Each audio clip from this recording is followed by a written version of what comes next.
लेकिन मिथ्या दृष्टि जीव समझता है कि अब मैं गया काम से, खेल खत्म। ऐसे शब्द ये सब शब्द कहां से आए? ये शब्द कहां से उत्पन्न हुए? उस मान्यता से उत्पन्न हुए कि जिस मान्यता में ये धारणा बनी है कि मेरा नाश होता है मृत्यु के समय। खत्म कर दिया, खत्म कर दिया का मतलब क्या खत्म कर दिया? जीवन खत्म होता है, जीव खत्म नहीं होता। इसलिए मरने से क्या डरना? संलेखना अगर करना हो तो इस तत्व को समझना बहुत जरूरी है। नहीं तो संलेखना के समय मृत्यु निकट आती जाए और फिर आपकी कपकपी बढ़ती जाए, घबराहट बढ़ती चली जाए, तो ऐसे में कैसे कल्याण होगा? वो तो फिर दुर्ध्यान हो गया, आर्त ध्यान हो गया। भयभीत होना और भय से पीड़ित होना कौन सा ध्यान है? आर्त ध्यान है। तो उसमें फिर अपना कल्याण नहीं हो सकता।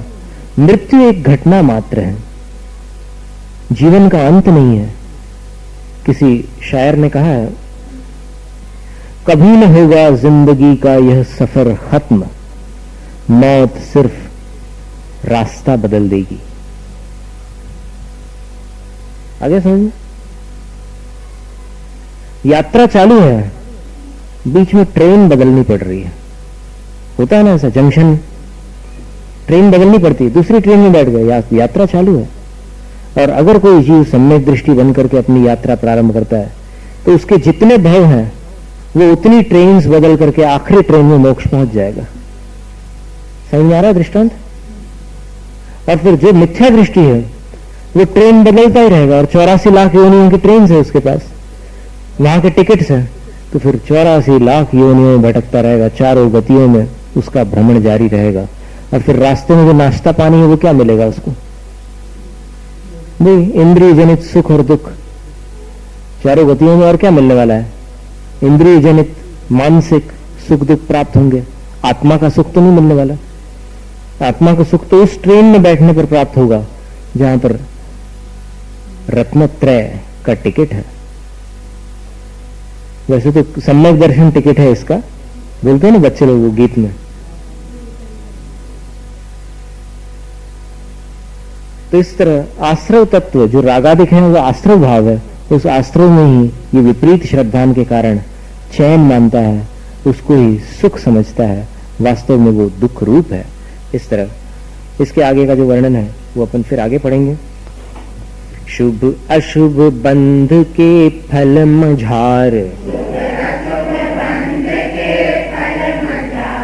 रति अरति करे निज पद विसार, आत्म हित हेतु विराग ज्ञान, ते लखें आपको कष्ट दान।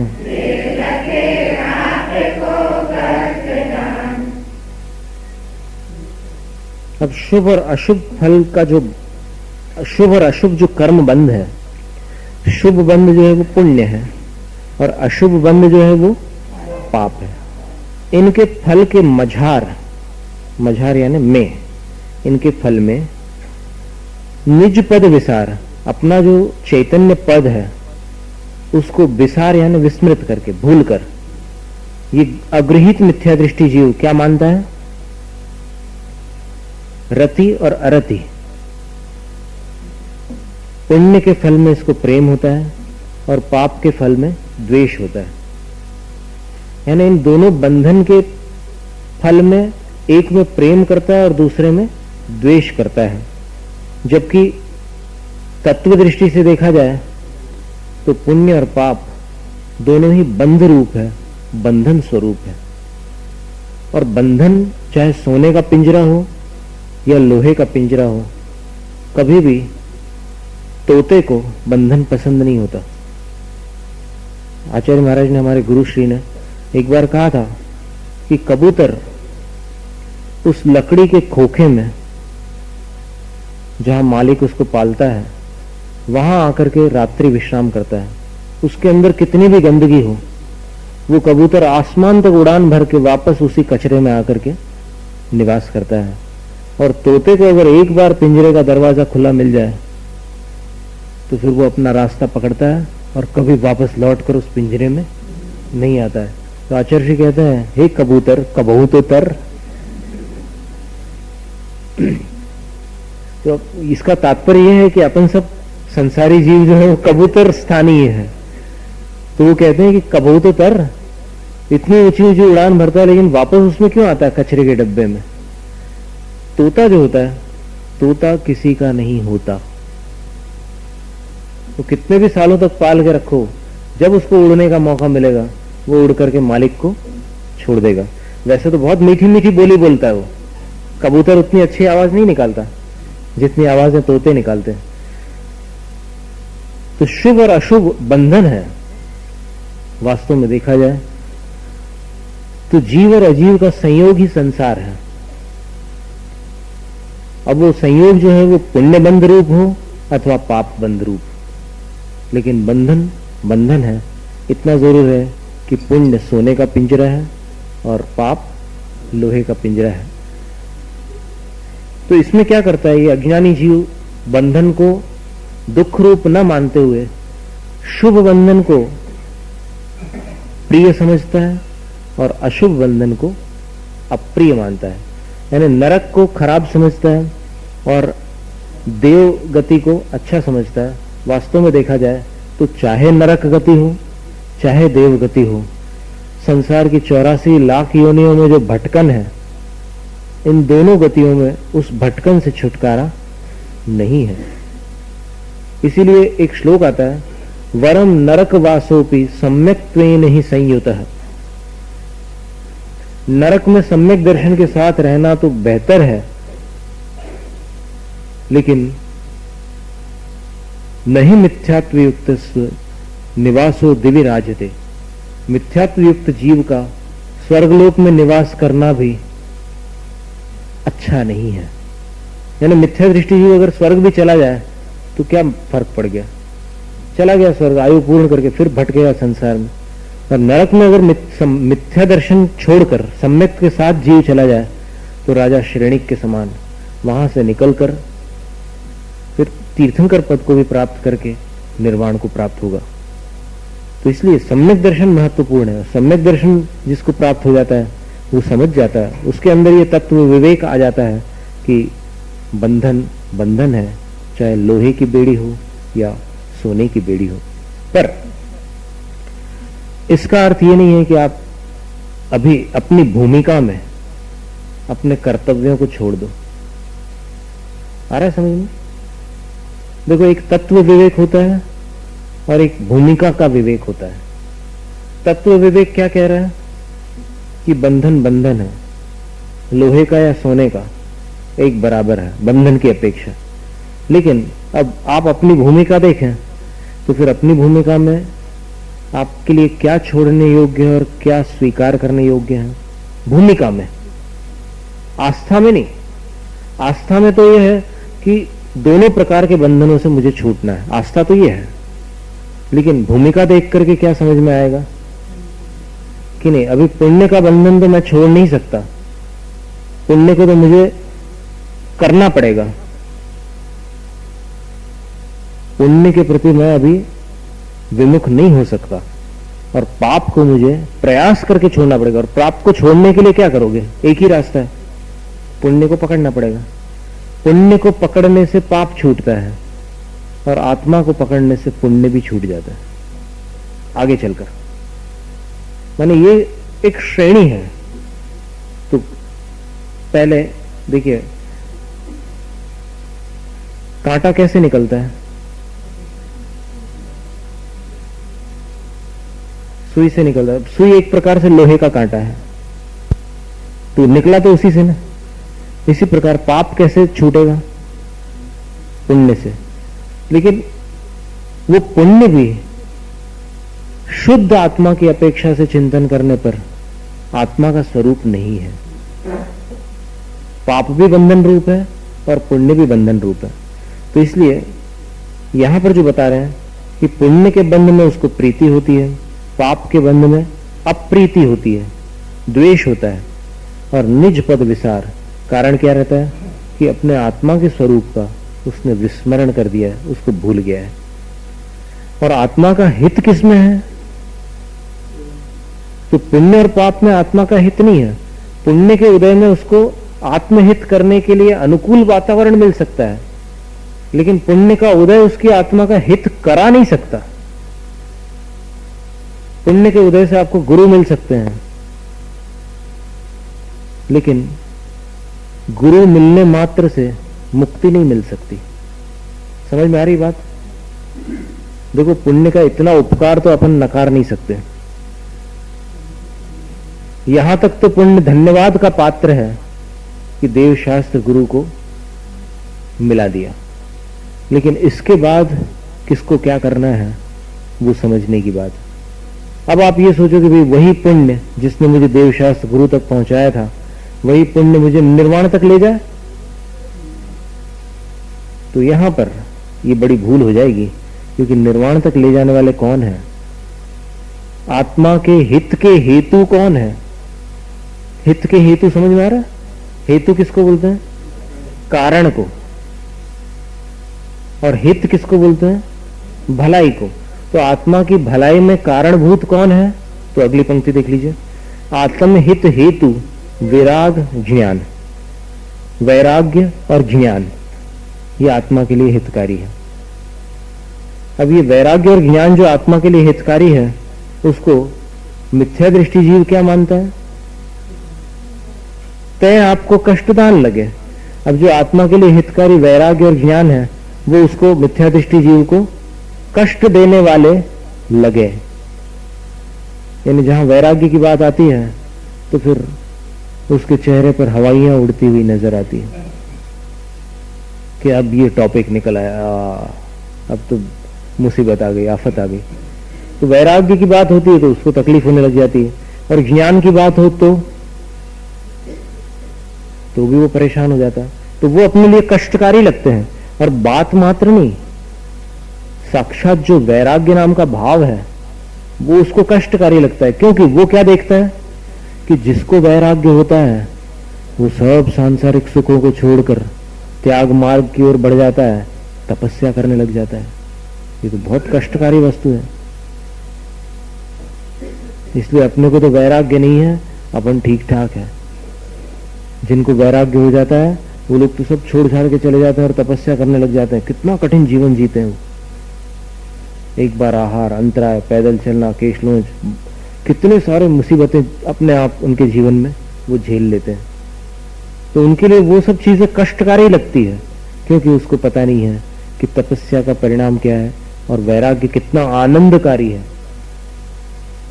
उसको तो सिर्फ बाहर का दिख रहा है कि ये छूटा, ये जो खाते पीते थे और फिर ये जो सब विषय थे अपने पास, जो इंद्रिय सुख थे, वो सब अलग हो गया। अब देखो कैसा क्या जीवन है, एकदम खाली खाली सा जीवन है, कुछ नहीं इनके पास। ऐसा लगता है रागी जीव को वैरागी जीव ऐसा दिखता है। रागी के पास बहुत कुछ है बाहर, पर उसको ये नहीं मालूम कि वैरागी के अंदर क्या है। उसको ये दिख रहा है कि वैरागी के पास बाहर कुछ भी नहीं है। तो फिर उसको लगता है कि ये क्या जीवन है, बहुत कष्टकारी जीवन है। कुछ नहीं, एक बार भोजन कर लिया, वो भी गृहस्थों के घर, और फिर वापस आकर के कुछ भी, पानी का भी बंदोबस्त नहीं। कमंडल है तो कमंडल का पानी सिर्फ शुद्धिकरण के लिए इस्तेमाल कर सकते हैं, उसका सेवन नहीं कर सकते। कितना मुसीबतों से भरा हुआ जीवन है। तो उसको वैराग्य और ज्ञान, ये दोनों बड़े कष्टकारी दिखाई देते हैं। रोकी न चाह निज शक्ति खोए।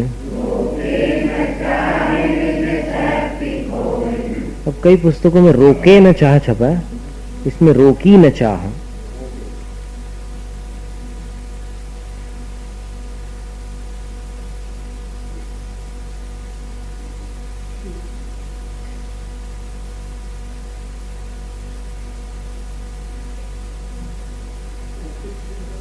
क्यों नहीं? यहां पर ये कह रहे हैं कि अपनी चाह को तो नहीं रोका उसने, और शक्ति को खोकर निराकुल रूप जो मोक्ष है उसको नहीं समझ सका।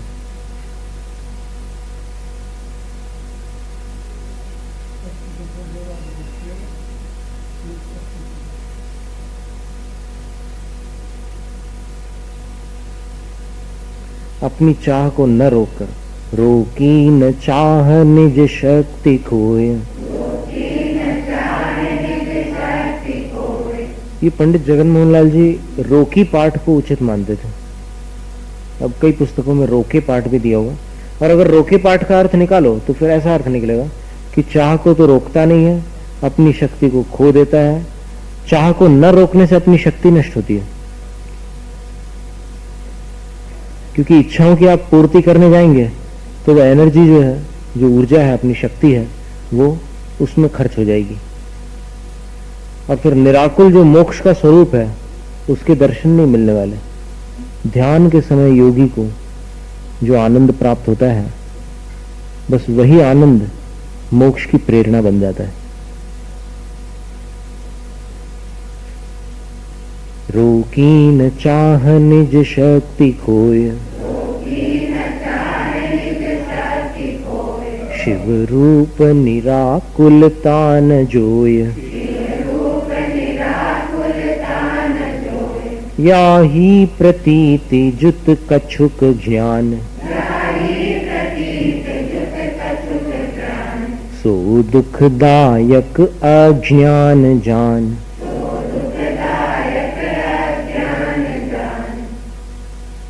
या ही प्रतीति जुत। अब देखिए, इसी प्रतीति का अर्थ होता है विश्वास, श्रद्धा, आस्था। तो अपनी चाह को न रोककर, शक्ति को गंवाकर मोक्ष के स्वरूप निराकुलता को नहीं देखता। वो सोचता है कि इच्छाओं की पूर्ति में ही सुख है। निराकुल जो मोक्ष है उसके स्वरूप को नहीं समझता। और या ही प्रतीति, ऐसी श्रद्धा के साथ जो कुछ भी ज्ञान उसके पास है, चाहे वो बड़ी बड़ी पुस्तकों का ज्ञान हो अथवा व्यावहारिक ज्ञान हो, वो सारा ज्ञान सो दुखदायक अज्ञान जान। ये जान लो कि उसके पास जितना भी ज्ञान होगा वो सब दुखदायक अज्ञान रूप ही होगा। अज्ञान का अर्थ हो गया मिथ्या ज्ञान। न जानना भी एक प्रकार का अज्ञान होता है। और दूसरा अज्ञान क्या है? जान तो रहा है लेकिन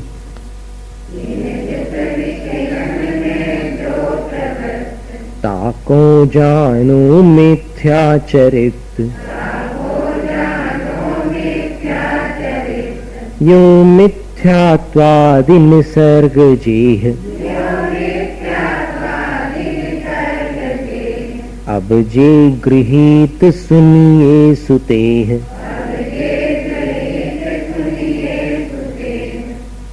इन जुत यानी इनसे युक्त।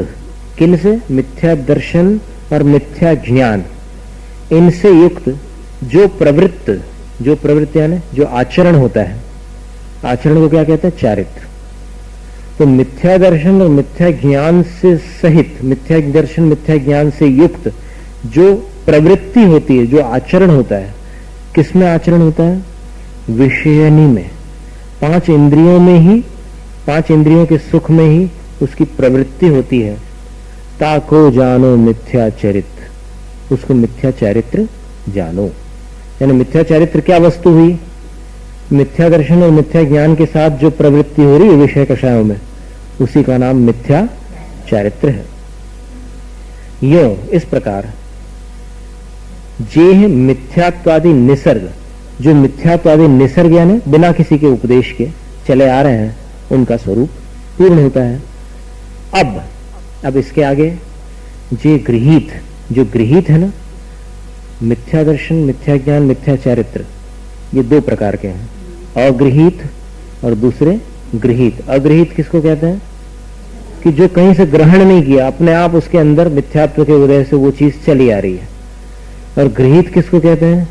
कि किसी के उपदेश से या किसी की संगति से, किसी के संसर्ग से वो चीज ग्रहण करने में आ गई, वो गृहीत कहलाते हैं।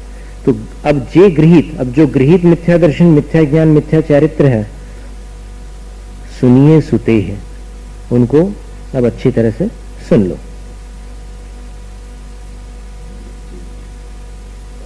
जो कुगुरु कुदेव कुधर्म सेव, पोषे चिर दर्शन मोह एव, अंतर रागादिक धरे जेह, बाहर धन अंबर ते स्नेह, धारे कुलिंग लहि महत भाव, ते कुगुरु जन्म जल उपल नाव,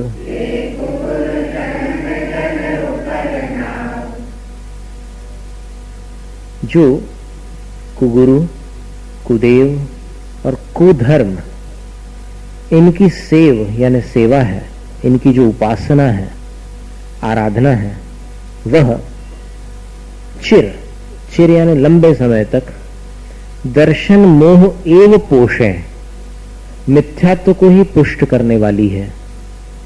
कौन? कुगुरु, कुदेव और कुधर्म की सेवा। कुगुरु, कुदेव और कुधर्मों की सेवा मिथ्यात्व को ही पुष्ट करने वाली है। दर्शन मोह का अर्थ क्या है? मिथ्यात्व। यहां पर अब इसके आगे बतलाते हैं कि कुगुरु कौन है, कुदेव कौन है और कुधर्म क्या है। तो कुगुरु कौन है? देखिए, अंतर रागादिक धरे जे है, जो अंतर, अंतर यानी अपने हृदय में, अपने भीतर रागादि धरे, राग, द्वेष, काम, क्रोध, मद, मात्सर्य आदि विकारी भावों को अपने हृदय में जो धारण करने वाले हैं। और कैसे हैं? बाहर, बाहर क्या है उनके? धन अंबरते स्नेह, धन से उनको प्रेम है, अथवा अंबर का अर्थ होता है वस्त्र, तो धन से, वस्त्र आदि से जिनको प्रेम है। देखिए, लोक में उनको गुरु मान रहे हैं कि ये गुरु महाराज है और उनका गुरु के समान आदर सत्कार भी हो रहा है, लेकिन स्वरूप क्या है कि अंदर में अभी तक राग द्वेष विद्यमान है और बाहर वस्त्र आदि के प्रति उनका जो प्रेम है वो छूटा नहीं है। धन से भी उनको लगाव है। और धारे कुलिंग, अनेक प्रकार के कुलिंग, लिंग का अर्थ होता है वेश। लिंग शब्द के 20 अर्थ बताए हैं प्रवचन सार ग्रंथ में, लेकिन यहां पर लिंग शब्द का अर्थ क्या है? वेश। तो कुलिंग धारे, कुलिंग धारे यानी जो निर्विकार वेश है उसको न धारण करके कुलिंग को धारण करते हैं, विपरीत वेश को, खोटे वेशों को धारण करते हैं और महत भाव लही, और अपने अंदर महानता का भाव धारण करते हैं कि मैंने ये वेश धारण किया है, मैं साधु हूं, मैं गुरु हूं, मैं बड़ा महान हूं, ऐसा भाव अपने अंदर धारण करते हैं। महत भाव लही, लही यानी महान, अपने महत्व भाव को प्राप्त करके अपने भीतर वो मैं बड़ा हूं इस भाव को प्राप्त हो जाते हैं। और बस ते कुगुरु, वे कुगुरु हैं, जिनका ऐसा स्वरूप है वे कुगुरु हैं। और कुगुरु का परिणाम क्या होता है इनके सेवन का? तो बोले जन्म जल, जन्म का अर्थ है संसार और जल का अर्थ जल है, पानी।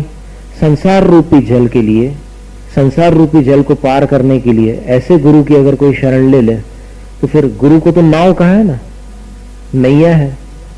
गुरुदेव मेरी नैया उस पार लगा देना। तो ये कुगुरु जो है जन्म जल, संसार रूपी जल को पार करने के लिए उपल नाव, उपल, उपटा बोलते ना, उपटे लग गो, पैर में लग जाता कभी कभी। उपल का अर्थ है पत्थर, तो पत्थर की नाव है वो। और पत्थर की नाव कभी तैरती है? तो वो न तैरती है और न तारती है। पत्थर की नाव न स्वयं तैरती है पानी में और न अंदर बैठने वाले को तारती है। इसलिए जो कुगुरु को अपना गुरु बनाता है वो संसार में नियम से डूबता है। और कुगुरु का स्वरूप ख्याल में रखने की चीज है। क्या स्वरूप है उनका? अंदर में राग द्वेष भरे हुए हैं और बाहर धन वस्त्र आदि परिग्रह के प्रति स्नेह धारण किए हुए हैं। और कैसे हैं? अनेक प्रकार के वेश धारण किए हुए हैं, खोटे वेश, और महत भाव लही, बड़प्पन को प्राप्त हो गए हैं, अपने आप को बड़ा मान रहे हैं, गुरु मान रहे हैं। अगर कोई आदर न करे तो फिर शाप देने तक को तैयार हो जाए। कुछ भी, मतलब शब्दों का भी संयम भंग हो जाता है, कुछ भी बोल जाते हैं, तेरे को भस्म कर दूंगा, तेरा सत्यानाश हो जाएगा, ऐसे शब्द भी बोल देते हो। ते कुगुरु, वे कुगुरु हैं।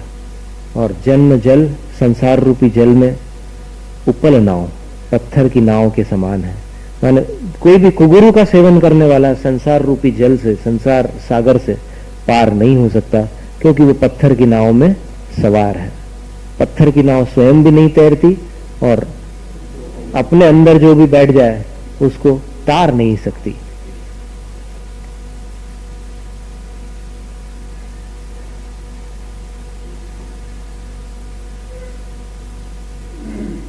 जे राग द्वेष मल करि मलीन, वनिता गदादि जुत चिन्ह चीन, ते हैं कुदेव तिनकी जुसेव, शठ करत न तिन भव भ्रमण छेव।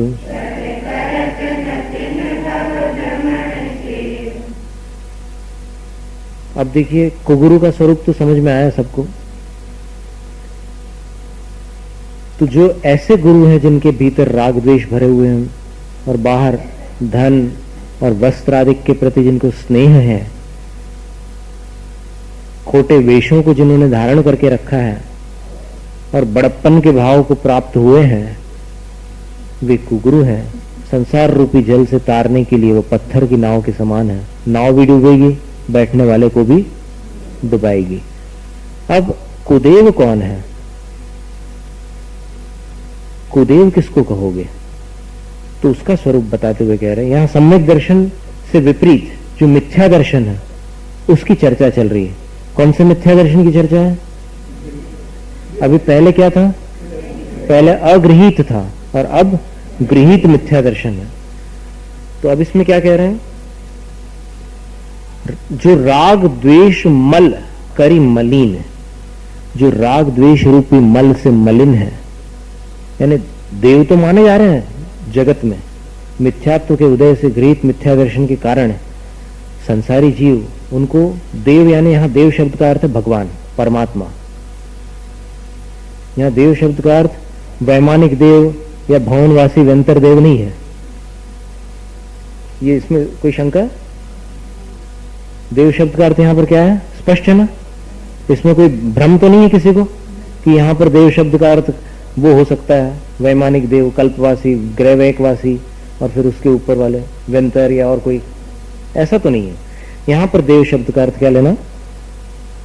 कुदेव शब्द का अर्थ क्या है? जो ऐसे रूप को धारण करने वाले और परमात्मा माने जाने वाले देव हैं वे।